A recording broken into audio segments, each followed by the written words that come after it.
Si Rhyme Spin 360, good for newborn, naihiga po siya until 4 years old. Depende pa po yan sa laki timbang ni baby kung kakayanin po siya ng 5 years old and up. Okay, so heavy duty.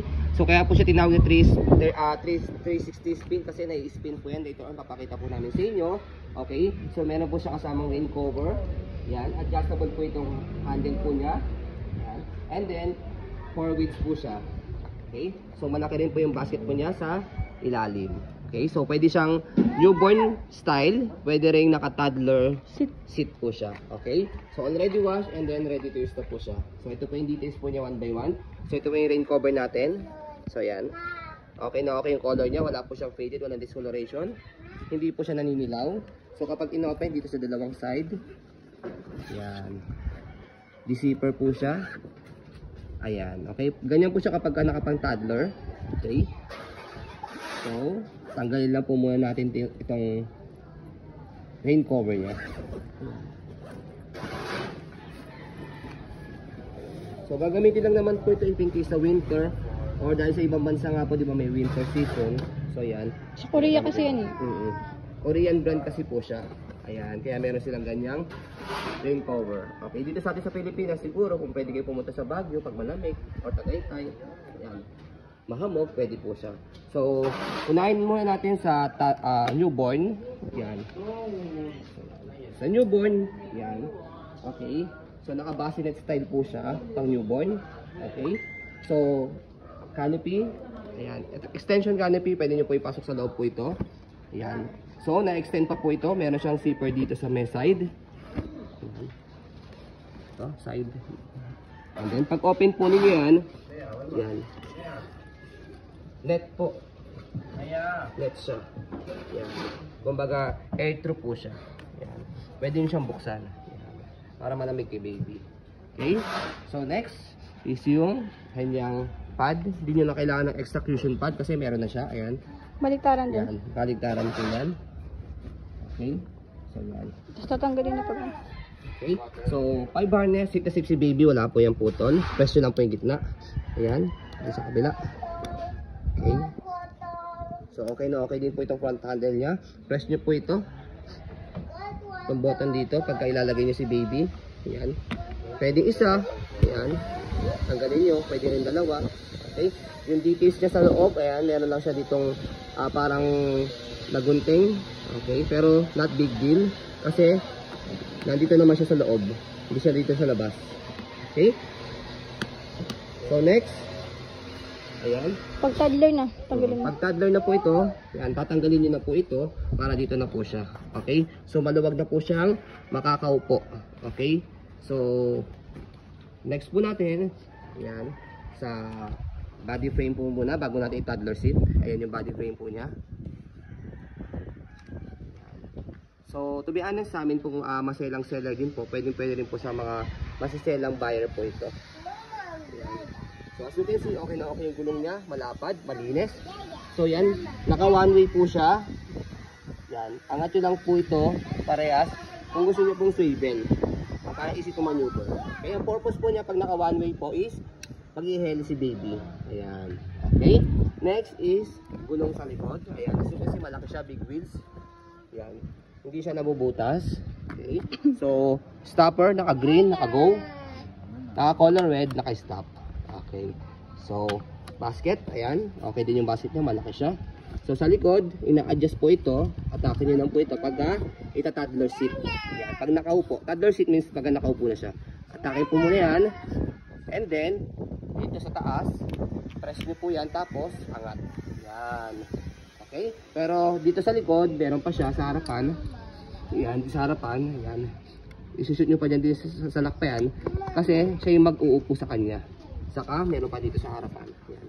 So, dalawa sa harapan, isa sa likod.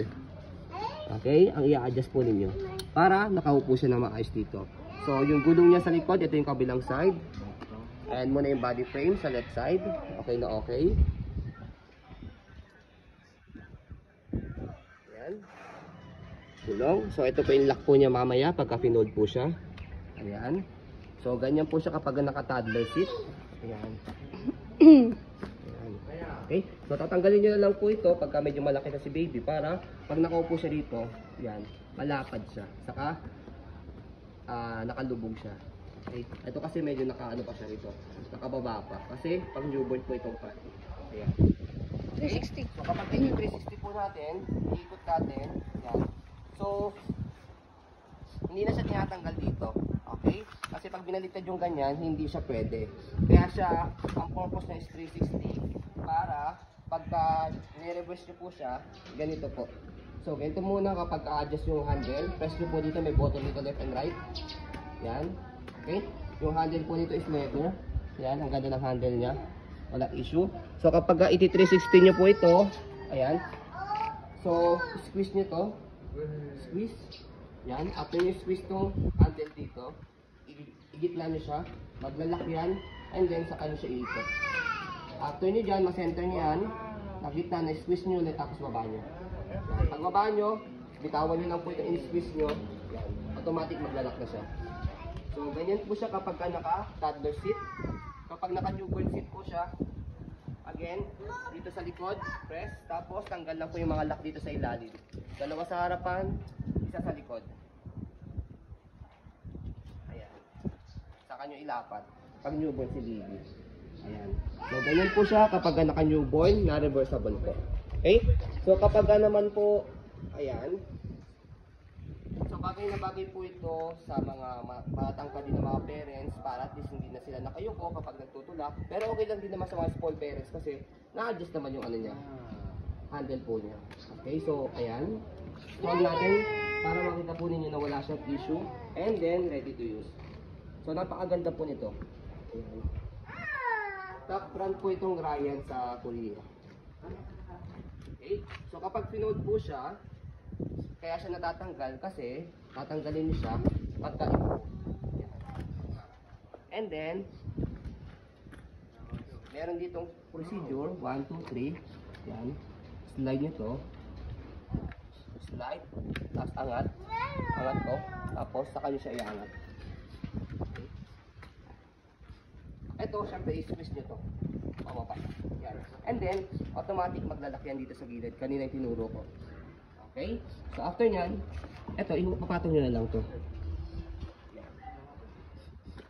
Okay? So kapag naman po i-open nyo siya, tatanggalin nyo lang itong lock sa gilid. And then, bubukan nyo lang siya. Angat nyo lang yan, to. And then, angat nyo lang po itong lock sa gilid, bukan nyo lang siya. Okay na yan. And then, sa kanya lang po isalpak po ito. So make it sure para hindi kayo malito, baka mamaya masira So, as you can see, yan, hindi siya pwede kasi wala siya dito. Ayan. Kaya siya 360 spin. Kasi baka mamaya mapwersa, masira. So, kailangan, eto, ang nakashoot dito.